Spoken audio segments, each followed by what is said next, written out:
Ny androany zany dia andro iraisam-pirenena ho an'ny tanora izay ankalazaina eran'izao tontolo zao. Dia mandray anjara amin'izany tsika eto Analamanga. Efa misy ihany ny hetsika nasionaly, izany hoe atao any Alaotra Mangoro ny Analamanga. Fa ny hetsika eto zany eto Analamanga dia nisafidiana atao eto amin'ny commune urbaine d'Antananarivo eto nanaovana azy. Ny lohahevitra manokana dia efa niainga avy any amin'ny firenena Mikambana ka ny secrétaire général ny firenena Mikambana Andriamatoa Ban Ki-moon mihitsy manome dia ny hoe engagement civique ny tanora. Izay zany nikamana ny zao tontolo zao. Dia eto amintsika moa zany hoe mandray anjara amin'izany koa ny tanorantsika dia hoe ny lohahevitsika eto zany dia ny fandraisana anjara ny tanora amin'ny fampandrosoana ny Analamanga.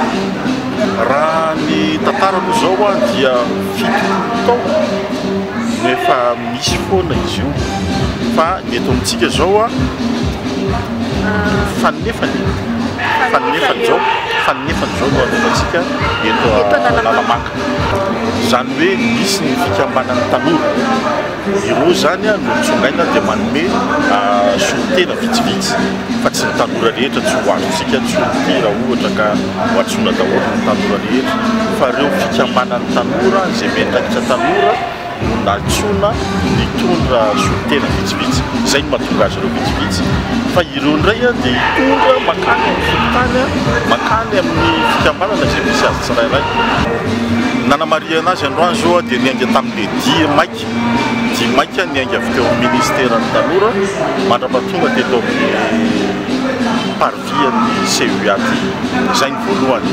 Dia ny faharoa ireo animation izay tazantsika amin'ny taona zao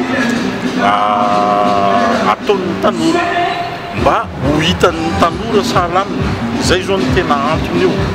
Dia ny manaraka hisy famelabelan-kevitra arahana fanadihadiana amin'ny samy tanora. Izay zany ny zavatra ho atao dia any amin'ny orany no misy ny kabary izay ho ataon'ny manam-pahefana eto amintsika.